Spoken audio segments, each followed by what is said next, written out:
Scraps और बिजू का। यहाँ से आगे की भूमि सुधरने लगी और रेगिस्तानी इलाकों की जगह उपजाऊ जगहें लेने लगी। फिर भी सड़क के पास कोई घर नहीं दिखाई दे रहा था। कुछ पहाड़ियाँ थीं, जिनके बीच घाटियाँ थीं, और इन पहाड़ियों में से एक की चोटी पर पहुंचने पर यात्रियों को अपने सामने एक ऊंची दीवार दिखाई दी, जो उनकी आंखों की पहुंच तक दाएं और बाएं दोनों तरफ फैली हुई थी।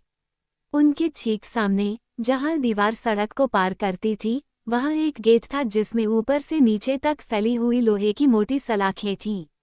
पास आने पर उन्होंने पाया कि यह गेट एक बड़े ताले से बंद था, जो इस्तेमाल न होने की वजह से जंग खा गया था। ठीक है, स्क्रैप्स ने कहा, मुझे लगता है कि हमें यहीं रुकना चाहिए। ये सही अनुमान है, ओज़ो ने जवाब दिया। हमारा रास्ता इस बड़ी दीवार और गेट से अवरुद्ध है। ऐसा लगता है जैसे कई सालों से कोई यहाँ से होकर नहीं गुजरा है। दिखने में धोखा होता है, शैगी मैन ने उनके निराश चेहरों पर हंसते हुए कहा, और यह अवरोध पूरे ऑस्ट्रेलिया में सबसे अधिक धोखा देने वाली चीज है। स्क्रैप्स ने कहा, ये हमें आगे जाने से रोकता है। गेट पर नजर रखने और लोगों को अंदर जाने देने वाला कोई नहीं है, और हमारे पास पैडलॉक की चाबी भी नहीं है। सच है, ओज़ो ने उत्तर दिया, गेट की सलाखों के बीच से झांकने के लिए थोड़ा पास जाकर। हम क्या करें, शैगी मैन? अगर हमारे पास पंख होते तो हम दीवार के ऊपर से उड़ सकते थे, लेकिन हम उस पर चढ़ नहीं सकते और जब तक हम एमरल्ड सिटी नहीं पहुंच जाते, मैं अंकल ननकी को जिंदा करने के लिए चीजें नहीं ढूंढ पाऊंगा। ये सब सच है, झबरा आदमी ने शांति से उत्तर दिया, लेकिन मैं इस द्वार को जानता हूँ, क्योंकि मैं कई बार इस द्वार से होकर गुजरा हूँ। कैसे? सबने उत्सुकता से पूछा। मैं तुम्हें दिखाता हूँ कि कैसे, उसने कहा।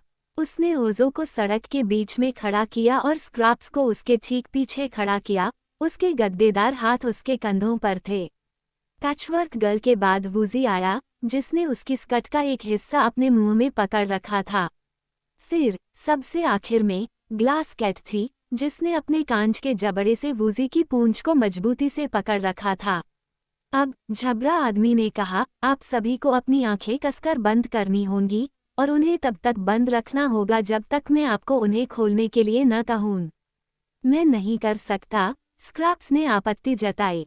मेरी आंखें बटन हैं, और वे बंद नहीं होंगी। इसलिए शैगी मैन ने पैचवर्क गर्ल की आंखों पर अपना लाल रुमाल बांध दिया और बाकी सभी की जांच की, ताकि यह सुनिश्चित हो सके कि उनकी आंखें बंद हैं और वे कुछ भी नहीं देख पा रही हैं।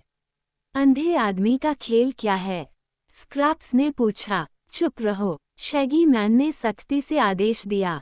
सब तैयार हैं, तो मेरे पीछे आओ। उसने ओज़ो का हाथ पकड़ा और उसे पीली ईंटों वाली सड़क पर आगे गेट की ओर ले गया। एक दूसरे को मजबूती से पकड़े हुए वे सभी एक पंक्ति में चल रहे थे, हर मिनट लोहे की सलाखों से टकराने की आशंका में।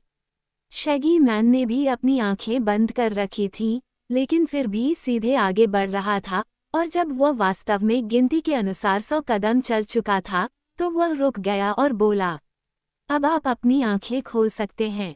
उन्होंने ऐसा ही किया, और उन्हें ये देखकर आश्चर्य हुआ कि दीवार और प्रवेश द्वार उनसे बहुत पीछे रह गए हैं, जबकि सामने मंचकिंस का पूर्व नीला प्रदेश हरे भरे खेतों में तब्दील हो चुका था, जिनके बीच सुंदर फार्म हाउस फैले हुए थे। वह दीवार, शैगी मैन ने समझाया, जिसे ऑप्टिकल भ्रम कहा जाता है। जब तक आपकी आंखें खुली रहती हैं, तब तक ये बिल्कुल वास्तविक लगती है, लेकिन अगर आप इसे नहीं देख रहे हैं, तो अवरोध का अस्तित्व ही नहीं है। जीवन में कई अन्य बुराइयों के साथ भी ऐसा ही है, वे अस्तित्व में लगती हैं, लेकिन फिर भी यह सब प्रतीत होता है और सच नहीं है। आप देखेंगे कि दीवार, या जिसे हम दीवार समझते थे, मंचकिन देश को एमरल्ड सिटी के चारों ओर के हरे भरे देश से अलग करती है, जो उसके बिल्कुल बीच में स्थित है। मंचकिन देश से होकर पीली ईंटों की 2 सड़कें गुजरती हैं, लेकिन हमने जिस सड़क का अनुसरण किया, वह दोनों में से सबसे अच्छी है। डोरोथी ने एक बार दूसरी दिशा में यात्रा की थी, और हमसे ज्यादा खतरों का सामना किया था। लेकिन फिलहाल हमारी सारी परेशानियां खत्म हो गई हैं, क्योंकि एक और दिन की यात्रा हमें महान एमरल्ड सिटी तक ले जाएगी। वे ये जानकर बहुत खुश हुए और नए साहस के साथ आगे बढ़े। कुछ घंटों में वे एक फार्म हाउस पर रुके, जहां लोग बहुत खुश थे। मेहमाननवाजी की और उन्हें खाने पर आमंत्रित किया। खेत के लोगों ने स्क्रैप्स को बहुत उत्सुकता से देखा, लेकिन कोई बड़ा आश्चर्य नहीं हुआ, क्योंकि वे उसकी भूमि में असाधारण लोगों को देखने के आदी थे। इस घर की महिला ने सुई धागा लिया और पैचवर्क गर्ल के शरीर में साही के कांटों से बने छेदों को सिल दिया, जिसके बाद स्क्रैप्स को विश्वास हो गया कि वह पहले की तरह ही सुंदर लग रही है। तुम्हें पहनने के लिए एक टोपी तो चाहिए ही, महिला ने टिप्पणी की, क्योंकि इससे सूरज की रोशनी तुम्हारे चेहरे के रंग को फीका नहीं पड़ने देगी।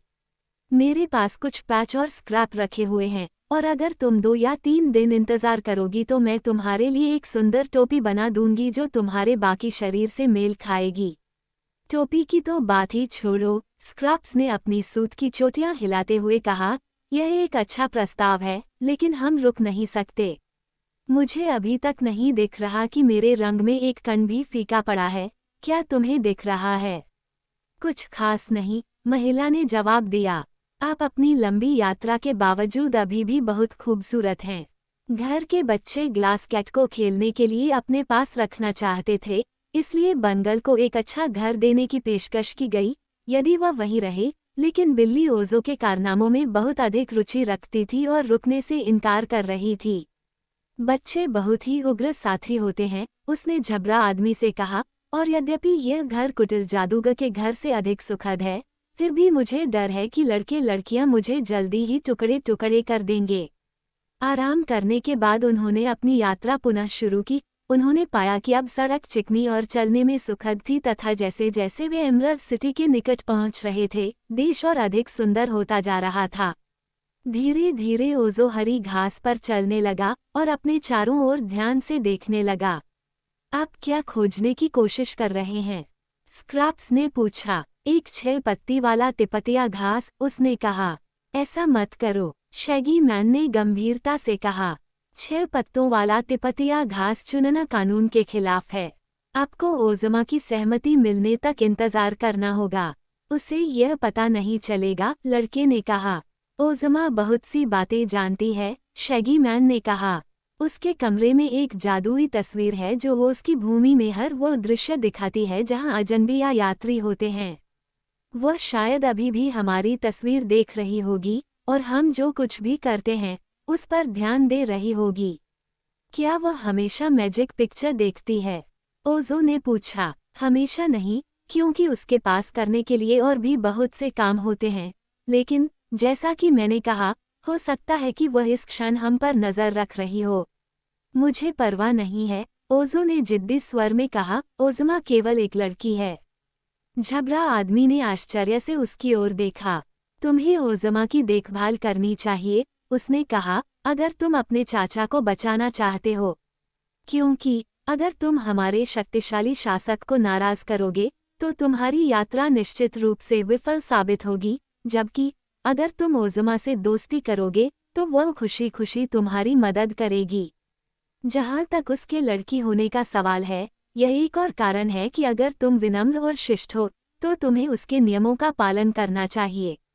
ओज़ में हर कोई ओज़मा से प्यार करता है और उसके दुश्मनों से नफरत करता है, क्योंकि वह जितनी शक्तिशाली है, उतनी ही न्यायप्रिय भी है।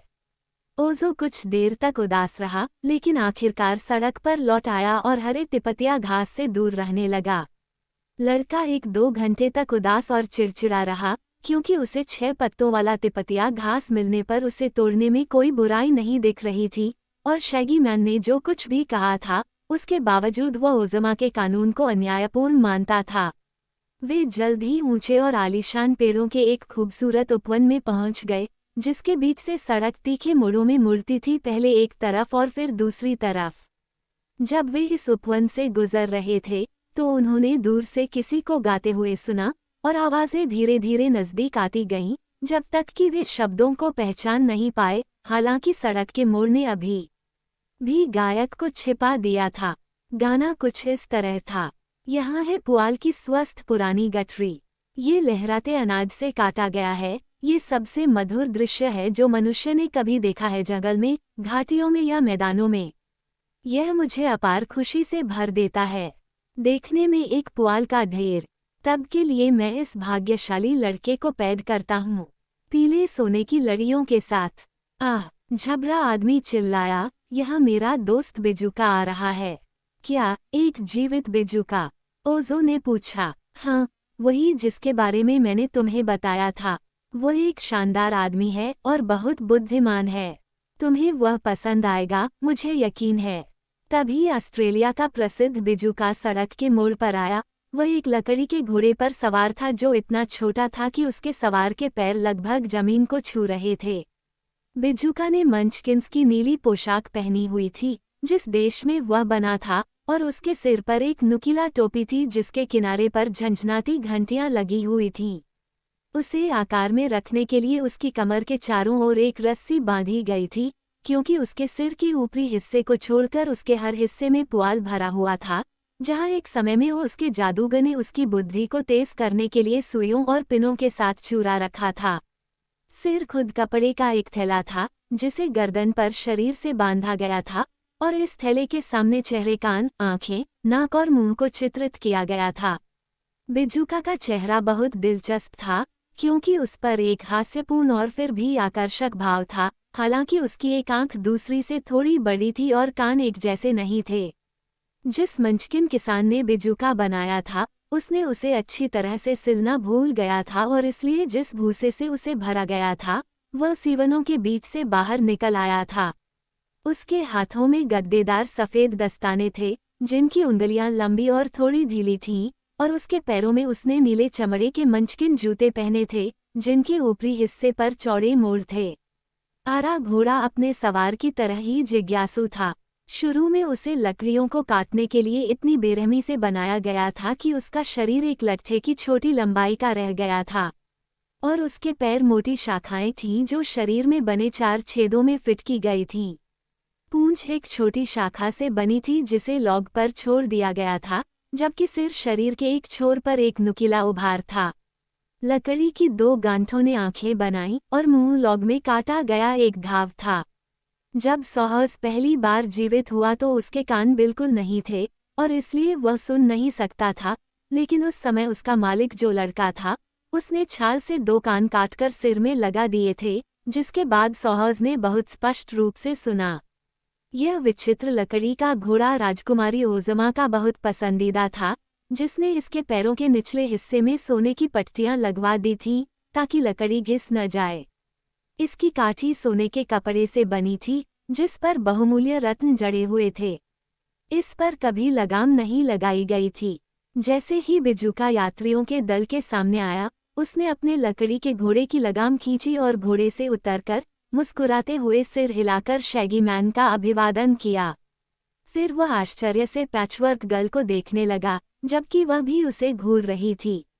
शग्स, उसने फुसफुसाते हुए कहा, झबरा आदमी को एक तरफ खींचते हुए, मुझे थपथपाओ, यह एक अच्छा आदमी है।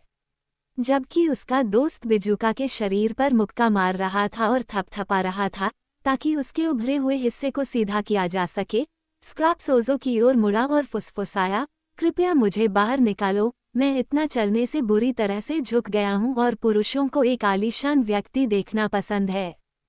फिर वह जमीन पर गिर पड़ी और लड़के ने उसे बेलन की तरह आगे पीछे घुमाया, जब तक कि रुई ने उसके पैचवर्क कवर में सारी जगहें भर नहीं दी और शरीर अपनी पूरी लंबाई तक लंबा नहीं हो गया। स्क्रैप्स और बेजुका दोनों ने एक ही समय में अपने जल्दबाजी भरे शौचालय खत्म किए और फिर से एक दूसरे का सामना किया।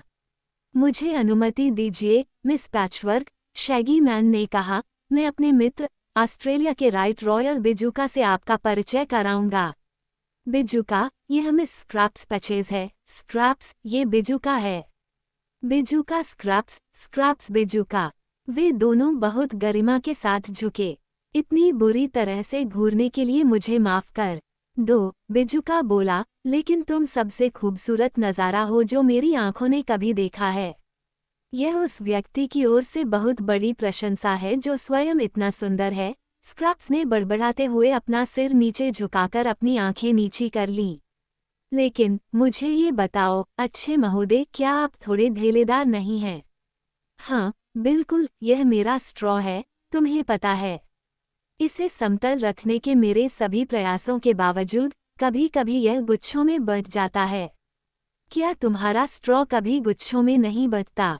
ओह, मैं कपास से भरा हुआ हूँ, स्क्रैप्स ने कहा। ये कभी भी गुच्छों में नहीं बनता, लेकिन यह नीचे दब जाता है और मुझे ढीला कर देता है। लेकिन कपास एक उच्च कोटि की भराई है। मैं कह सकता हूँ कि यह पुआल से भी अधिक स्टाइलिश है, कुलीन नहीं, बिजुका ने विनम्रता से कहा। फिर भी यह उचित ही है कि इतनी आकर्षक रूप से सुंदर किसी चीज में सबसे अच्छी भराई होनी चाहिए। मुझे बहुत खुशी है कि मैं आपसे मिला, मिस स्क्रैप्स। हमें फिर से मिलवाओ, शैगी। एक बार ही काफी है, झबरा आदमी ने अपने दोस्त के उत्साह पर हंसते हुए कहा। तो फिर मुझे बताओ कि तुमने उसे कहाँ पाया, और हे भगवान, कैसी अजीब बिल्ली है। तुम किस चीज से बने हो? जेलेटिन से।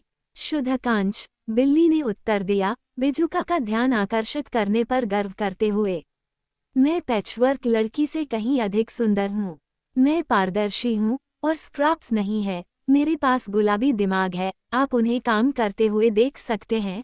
और मेरे पास रूबी दिल है, जो अच्छी तरह से पॉलिश किया गया है, जबकि स्क्रैप्स के पास बिल्कुल भी दिल नहीं है।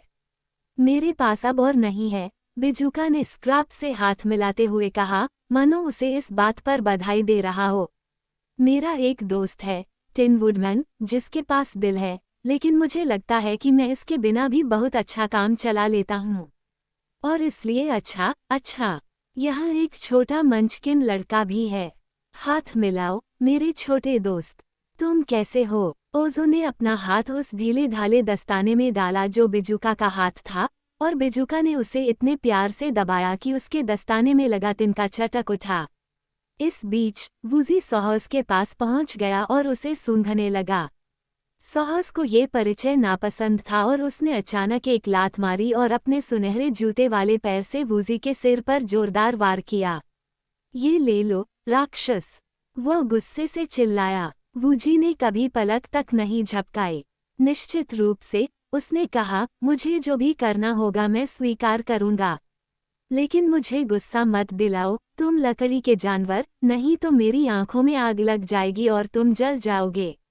सोहस ने दुष्टतापूर्वक अपनी गांठदार आंखें घुमाईं और फिर से लात मारी, लेकिन वूजी दूर चला गया और बिजुका से कहा, उस जीव का स्वभाव कितना मधुर है।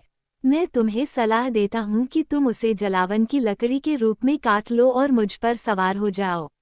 मेरी पीठ सपाट है और तुम गिर नहीं सकते।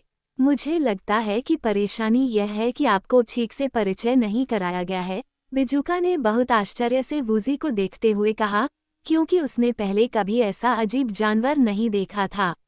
सोहस राजकुमारी ओज़मा का पसंदीदा घोड़ा है, जो ओज़ की भूमि की शासक है, और वह शाही महल के पीछे मोतियों और पन्ने से सजे अस्तबल में रहता है। वह हवा की तरह तेज है, कभी थकता नहीं है, और अपने दोस्तों के प्रति दयालु है। ओज़ के सभी लोग सोहस का बहुत सम्मान करते हैं, और जब मैं ओज़मा से मिलने जाता हूँ तो वो कभी कभी मुझे उस पर सवारी करने देती है, जैसा कि मैं आज कर रहा हूँ। अब आप जानते हैं कि सोहस कितना महत्वपूर्ण व्यक्ति है, और अगर कोई, शायद आप स्वयं, मुझे आपका नाम, आपका पद और आपका इतिहास बताएगा, तो मुझे सोहस से उन्हें बताने में खुशी होगी। इससे आपसी सम्मान और मित्रता बढ़ेगी। वूजी इस भाषण से कुछ हद तक शर्मिंदा था और उसे समझ नहीं आ रहा था कि क्या जवाब दे।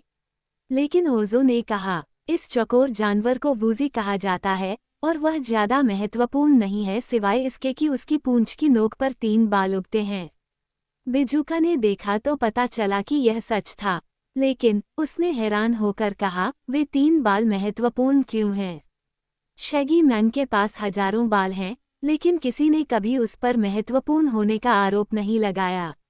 इसलिए ओज़ो ने अंकल ननकी के संगमरमर की मूर्ति में तब्दील होने की दुखद कहानी सुनाई और बताया कि कैसे वो कुटिल जादूगर की ज़रूरत की चीज़ें ढूंढने निकल पड़ा था, ताकि एक ऐसा ताबीज़ बनाया जा सके जिससे उसके चाचा को फिर से जिंदा किया जा सके।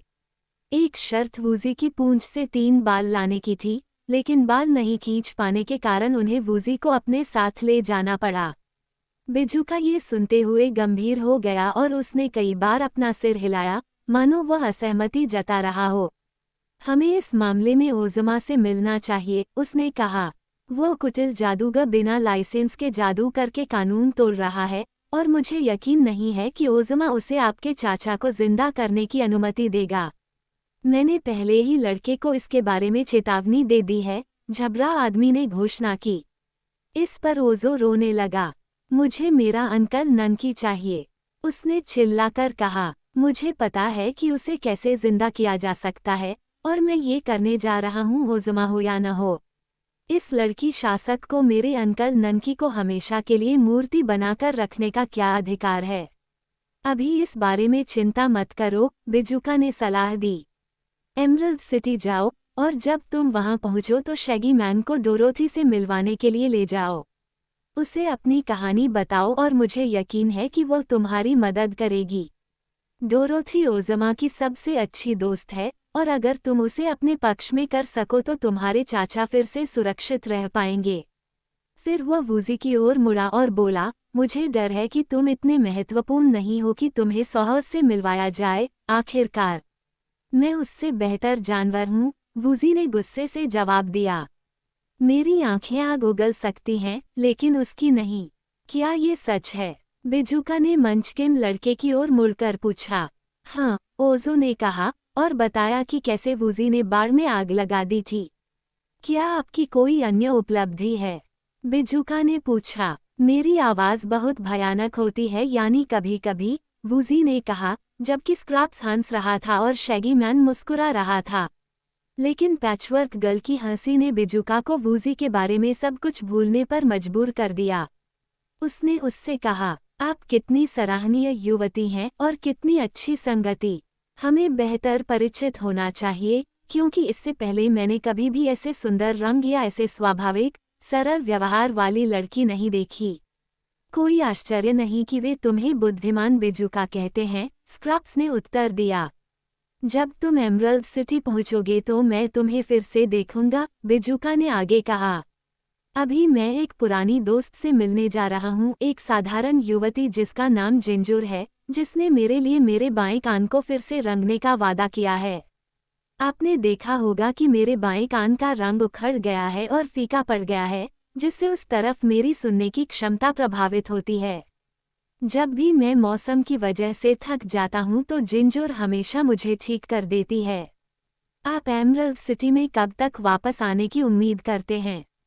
शैगी मैन ने पूछा। मैं आज शाम को वहां पहुंच जाऊंगा, क्योंकि मैं मिस स्क्रैप्स के साथ लंबी बातचीत करने के लिए उत्सुक हूँ। कैसा है, सौहौस, क्या तुम तेज दौड़ने में सक्षम हो? जो भी चीज़ आपको सूट करती है, वही मुझे भी सूट करती है, लकड़ी के घोड़े ने उत्तर दिया। इसलिए बिजुका रत्नजड़ित काठी पर चढ़ गया और अपनी टोपी लहराई। तभी आरा घोड़ा इतनी तेजी से भाग गया कि वे एक क्षण में ही नजरों से ओझल हो गए।